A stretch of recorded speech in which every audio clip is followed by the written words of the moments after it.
Selamat pagi, selamat hari Minggu, selamat berbakti, selamat beribadah. Tuhan Yesus memberkati. Happy Sunday morning. Ku mau cinta Yesus selamanya. Ku mau cinta Yesus selamanya. Meskipun badai silih berganti dalam hidupku, ku tetap cinta Yesus selamanya. Ya Aba, ya Bapa.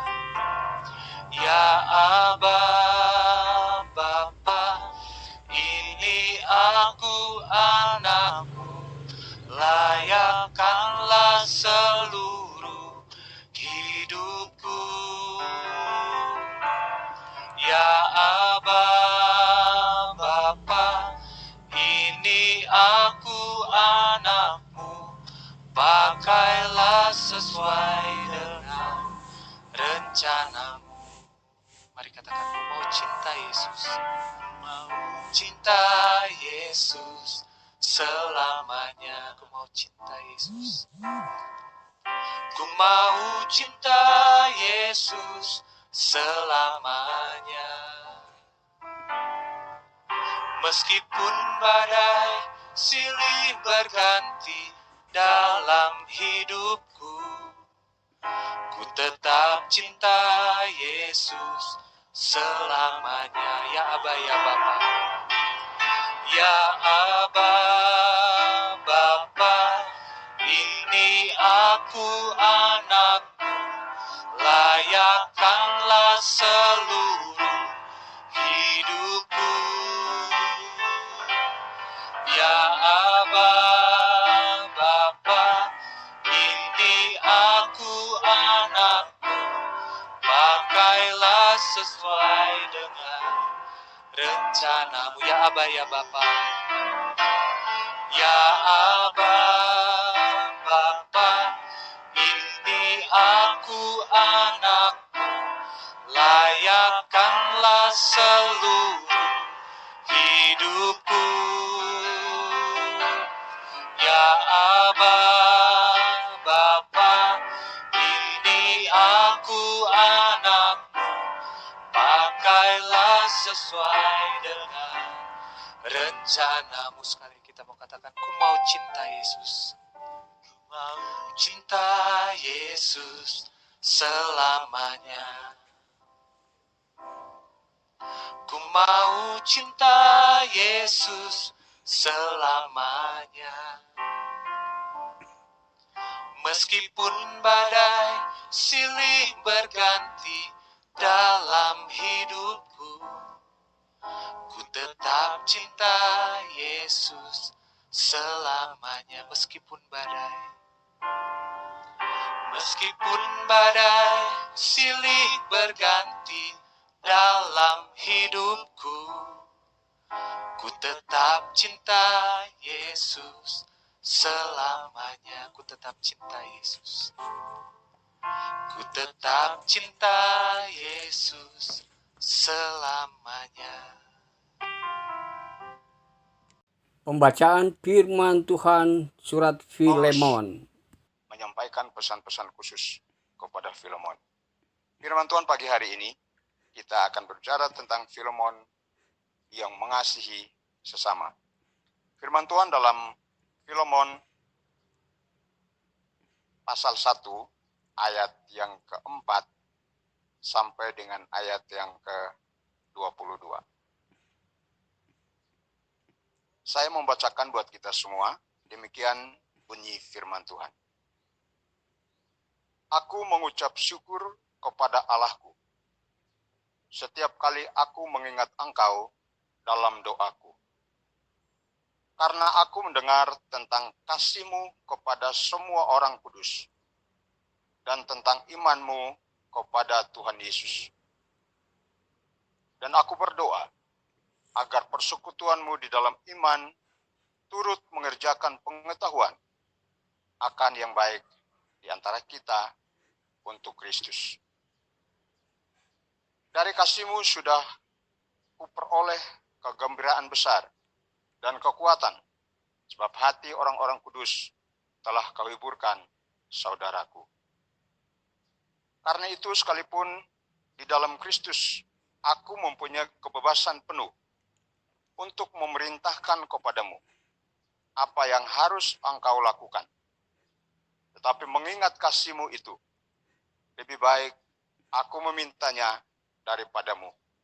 Aku, Paulus, yang sudah menjadi tua, lagi pula sekarang dipenjarakan karena Kristus, mengajukan permintaan kepadamu mengenai anakku yang kudapat selagi aku dalam penjara, yakni Onesimus. Dahulu memang dia tidak berguna bagimu, tetapi sekarang sangat berguna, baik bagimu maupun bagiku. Dia kusuruh kembali kepadamu, dia, yaitu buah hatiku. Sebenarnya aku mau menahan dia di sini sebagai gantimu untuk melayani aku selama aku dipenjarakan karena Injil. Tetapi tanpa persetujuanmu, aku tidak mau berbuat sesuatu, supaya yang baik itu jangan engkau lakukan seolah-olah dengan paksa, melainkan dengan sukarela. Sebab mungkin karena itulah dia dipisahkan sejenak daripadamu, supaya engkau dapat menerimanya untuk selama-lamanya. Bukan lagi sebagai hamba, melainkan lebih daripada hamba, yaitu sebagai saudara yang kekasih. Bagiku sudah demikian, apalagi bagimu, baik secara manusia maupun di hadapan Tuhan. Kalau engkau menganggap aku temanmu seiman, terimalah dia seperti aku sendiri. Dan kalau dia sudah merugikan engkau ataupun berhutang kepadamu, tanggungkanlah semuanya itu kepadaku. Aku, Paulus, menjaminnya dengan tulisan tanganku sendiri. Aku akan membayarnya, agar jangan kukatakan, tanggungkanlah semuanya itu kepadamu, karena engkau berhutang kepadaku, yaitu dirimu sendiri. Ya saudaraku, semoga engkau berguna bagiku di dalam Tuhan. Hiburkanlah hatiku di dalam Kristus. Dengan percaya kepada ketaatanmu, kutuliskan ini kepadamu. Aku tahu, lebih daripada permintaanku ini akan kau lakukan.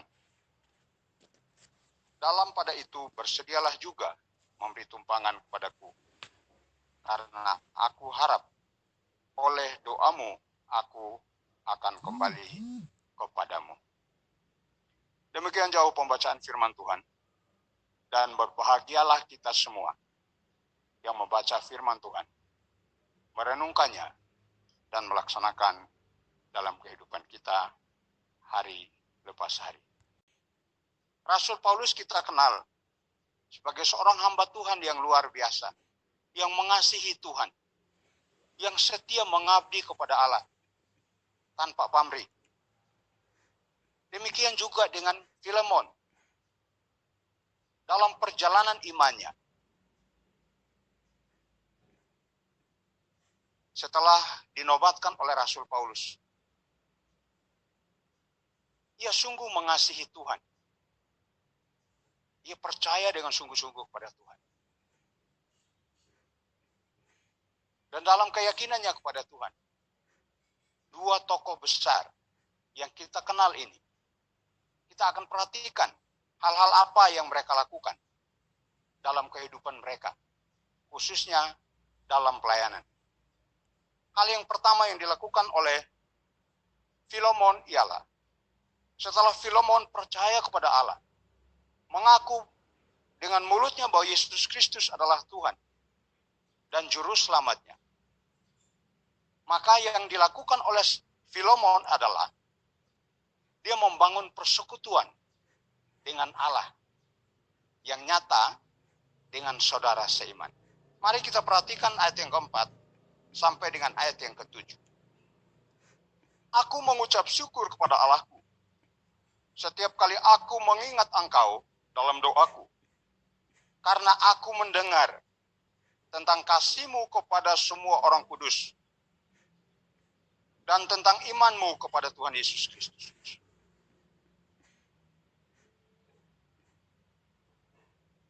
Dan aku berdoa agar persekutuan-Mu di dalam iman turut mengerjakan pengetahuan yang baik di antara kita untuk Kristus.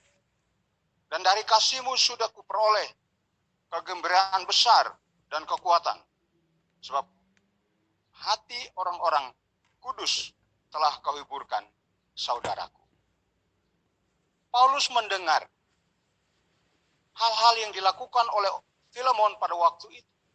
Setelah percayanya kepada Allah, dia membangun persekutuan yang indah dengan Tuhan dan menciptakan suasana yang indah dengan saudara seiman, sehingga memberikan sukacita kepada Rasul Paulus.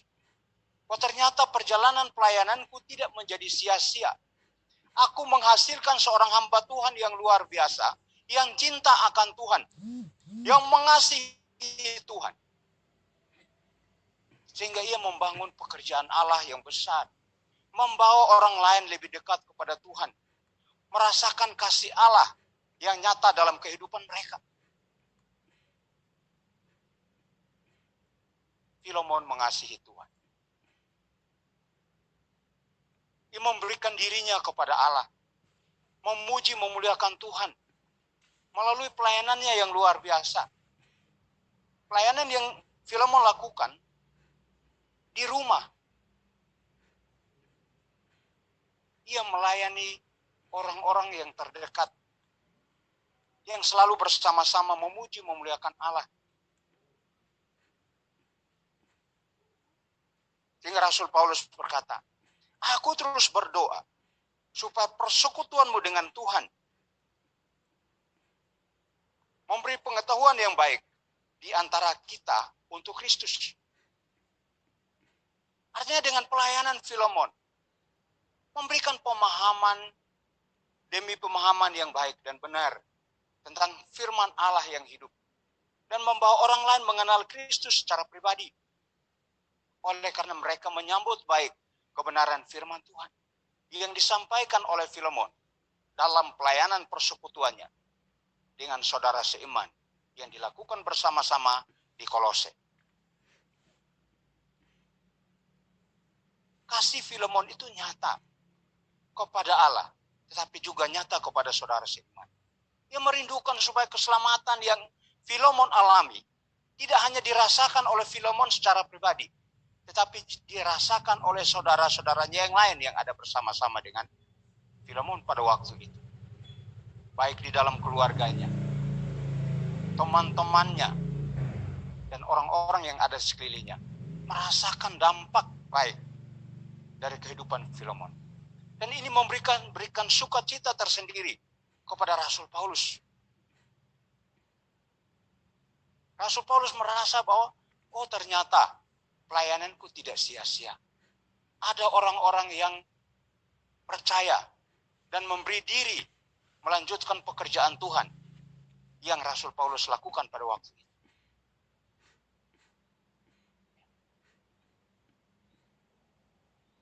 Rasul Paulus juga memberikan motivasi, memberikan dorongan, memberi semangat oleh karena kasihnya yang tulus.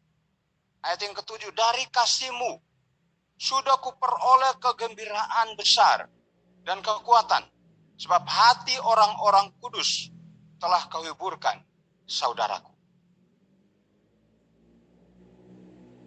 Kehadiran Filemon memberi sukacita tersendiri kepada orang-orang yang baru percaya. Orang-orang percaya yang ada bersama-sama dengan Filemon pada waktu itu.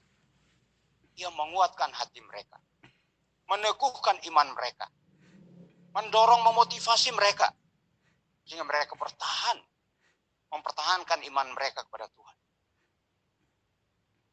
Hal yang luar biasa dilakukan oleh Filemon pada waktu itu. Membangun persekutuan dengan Allah. Oleh karena ia merasakan kasih Allah, anugerah Allah, kebaikan Allah, pertolongan Allah yang nyata dalam hidupnya. Ia yang dahulu tidak punya pengharapan. Sekarang melalui pelayanan Rasul Paulus, ia mengenal Yesus Kristus dan merasakan kasih.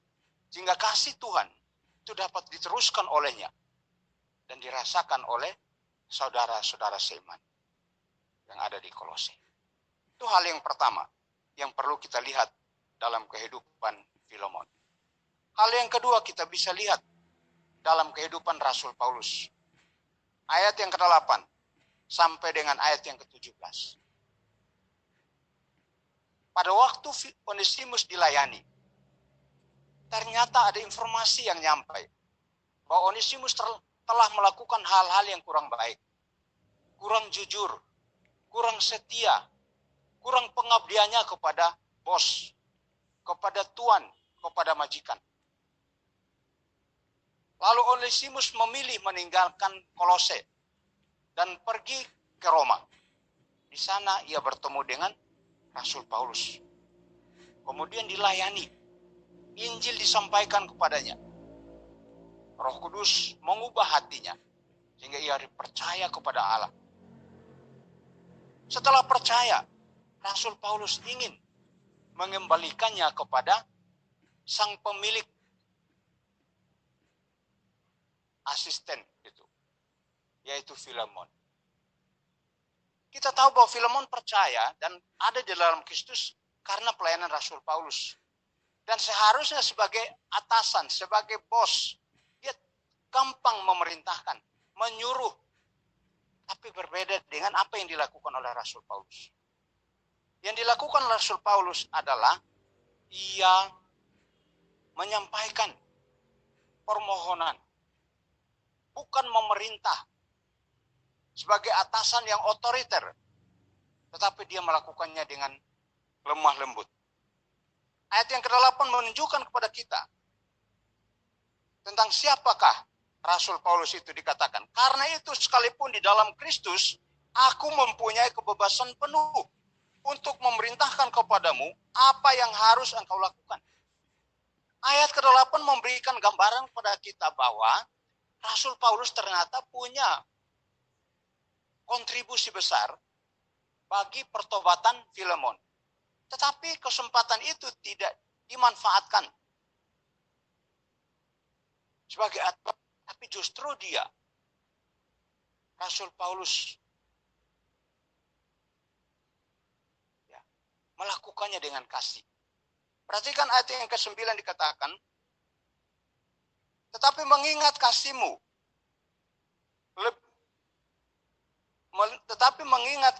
itu, lebih baik aku memintanya daripadamu. Lagi pula sekarang dipenjarakan karena Kristus.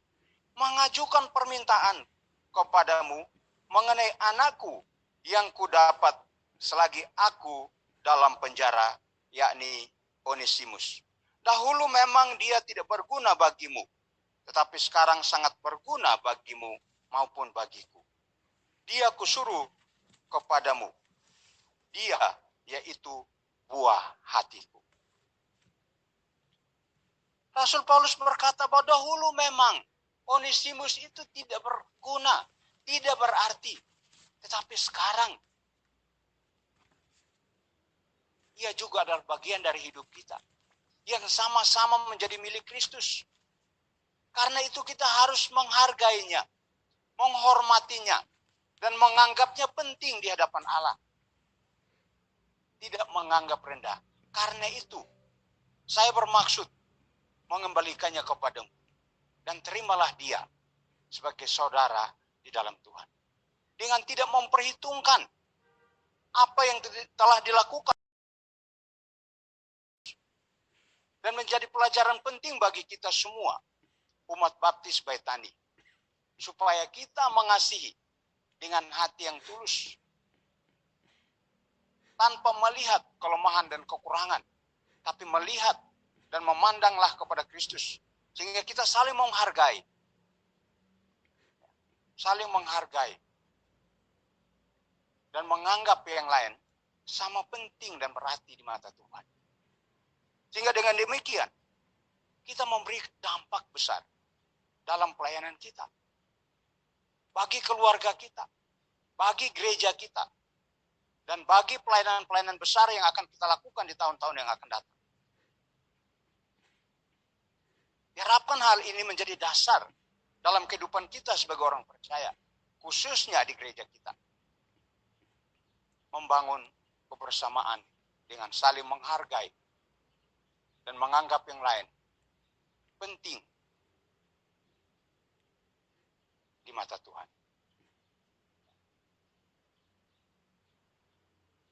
Hal ini memang luar biasa, ya, dilakukan oleh Rasul Paulus. Dia katakan dia bukan lagi hamba, melainkan lebih daripada hamba. Ayat yang ke-16. Bukan sebagai hamba, melainkan lebih daripada hamba, yaitu sebagai saudara yang kekasih. Bagiku sudah demikian, apalagi bagimu, baik secara manusia maupun di dalam Tuhan. Rasul Paulus mengungkapkan bahwa dulu memang Onesimus itu tidak penting, karena dia hanya seorang budak, hanya seorang pesuruh. Tapi sekarang menjadi saudara di dalam Tuhan. Onesimus penting bagi Rasul Paulus, penting bagi Onesimus, penting bagi Filemon, tetapi penting juga dalam pekerjaan Allah yang besar.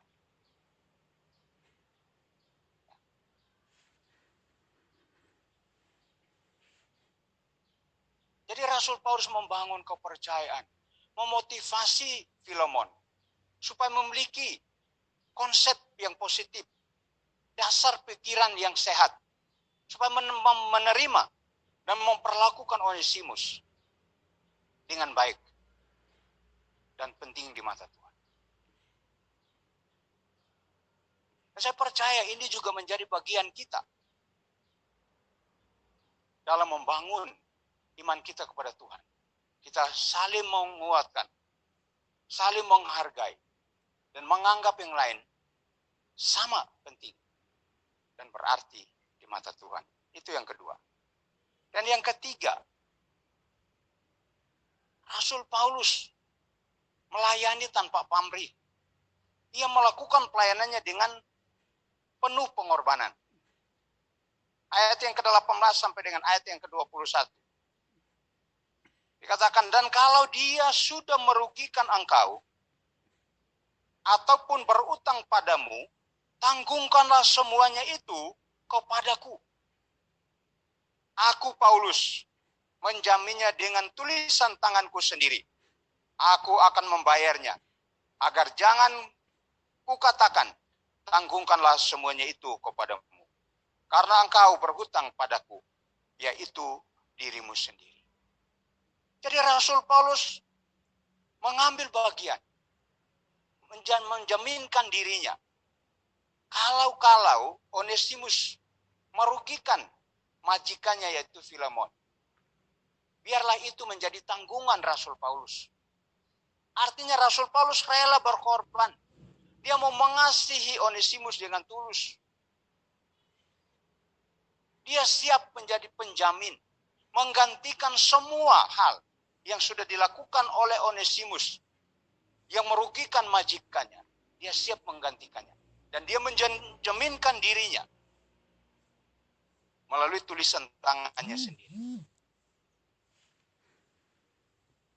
Ini hal yang luar biasa yang dilakukan oleh Rasul Paulus sebagai pelayan Tuhan, sebagai hamba Allah yang baik, yang mengasihi Tuhan, yang mengasihi sesama. Dia melakukannya dengan baik. Sebagai motivasi, menguatkan, meneguhkan Onesimus yang masih baru percaya kepada Tuhan. Supaya ia melihat, Onesimus dapat melihat kasih Allah yang nyata dalam kehidupan Rasul Paulus. Sehingga dia tidak ragu dengan panggilannya. Tidak ragu dengan komitmennya. Keputusannya menyerahkan hidup kepada Tuhan.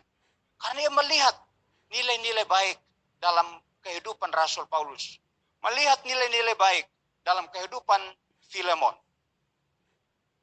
Dan diharapkan hal-hal ini menguatkan kehidupan Onesimus supaya ia tetap maju di dalam Tuhan.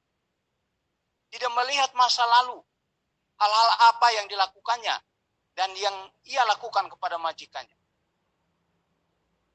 Dan ini merupakan contoh pengorbanan Tuhan kita juga kepada kita. Itu memberikan gambaran.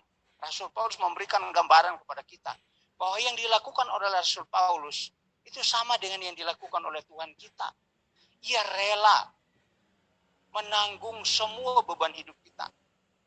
Dosa-dosa yang kita lakukan di masa lalu, oleh pengorbanannya di kayu salib, kita memperoleh pengampunan dosa dengan sempurna.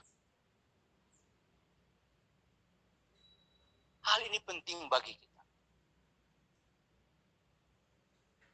Kalau kita melihat masa lalu kita, siapakah kita di hadapan Allah? Kita hanyalah orang-orang berdosa yang tidak berarti, tidak berharga dan penting di mata Tuhan. Tapi saat ini, oleh pengorbanan Kristus Yesus di kayu salib, kita memperoleh pengampunan dosa. Dosa-dosa kita telah dibayar lunas dan diberikan kehidupan yang baru. Memindahkan kita dari neraka kepada kehidupan yang kekal di sorga. Biarlah dengan kebenaran firman Tuhan, pagi hari ini yang kita bisa renungkan bersama-sama, kita boleh memiliki nilai-nilai ilahi dalam kehidupan kita. Sehingga kita mau melayani Tuhan dengan tulus. Mengabdikan diri kita dengan penuh kerelaan. Membawa orang lain kepada Kristus. Dan pada waktu mereka datang kepada Kristus, kita menguatkan, meneguhkan mereka. Supaya mereka tetap kuat dan terus bertumbuh dalam Tuhan. Hal-hal ini penting. Prinsip-prinsip yang dimiliki oleh Paulus, Filemon, penting kita jadikan prinsip dalam kehidupan kita sebagai orang percaya. Dengan demikian, kita saling melengkapi, saling mengasihi, saling menerima satu dengan yang lain. Supaya kita terus bertumbuh bersama-sama di dalam Tuhan. Demikian kebenaran firman Tuhan yang bisa kita renungkan pagi hari ini. Biar kiranya menjadi rema dalam kehidupan kita sekalian. Mari saya kembalikan kepada ucapan syukur dan terima kasih kepada Tuhan Yesus Kristus Juru Selamat yang mau berkorban mati di atas kayu salib untuk menebus dosa dan kesalahan hamba-Mu ini. Engkau dengan tubuh yang hancur, darah yang tercurah, menggantikan upah dosa maut yang seharusnya kami tanggung. Namun Engkau yang tidak berdosa menjadikan berdosa oleh karena kami. Terima kasih ya Bapa di surga. Kami menyambut kebenaran firman Tuhan karena kasih Kristus yang sudah menaungi baik kepada Rasul Paulus maupun kepada Filemon maupun kepada Onesimus dan maupun kepada para kelompok kawan sekerja Rasul Paulus di dalam pelayanan Injil Kristus. Biarlah Bapa, apabila hamba-Mu ini berada di posisi sebagai Rasul Paulus, biarlah hamba-Mu ini menjadi pembawa damai dan pendoa syafaat. Apabila hamba-Mu ini ada di posisi sebagai Onesimus, biarlah Bapa Engkau ubahkan, Engkau tarik hamba-Mu ini, Engkau karuniakan dengan kasih karunia keselamatan, sehingga hamba-Mu ini ada perubahan untuk bertobat dengan panggilan-Mu, mempercaya Engkau sebagai Tuhan dan Juru Selamat. Dan apabila hamba-Mu ini ada di dalam posisi Filemon, biarlah Engkau terus memberikan kepada hamba-Mu ini hati yang murah, hati yang mau berdamai, seperti Filemon dengan pasti akan melakukan perdamaian dengan Onesimus dan menerima Onesimus sebagai keluarga Allah. Demikian juga apabila hamba-Mu ini ada di dalam posisi sebagai kelompok kawan sekerja Rasul Paulus. Dimanapun hamba berada, dimanapun engkau pakai pelayanan hambamu ini, biarlah hambamu dapat mendukung, bekerja sebagai tim untuk terus memuliakan Tuhan dan mendamaikan orang-orang yang perlu didamaikan. Terima kasih Bapa, firman-Mu mengingatkan kami, kasih-Mu mengingatkan kepada kami supaya kami kembali kepada kasih yang mula-mula untuk mengasihi orang-orang yang berdosa. Terima kasih Bapa, di dalam nama Tuhan Yesus Kristus kami berdoa dan mengucap syukur menyambut firman Allah di dalam kebenaran Kristus Yesus Tuhan dan Juru Selamat kami. Amin.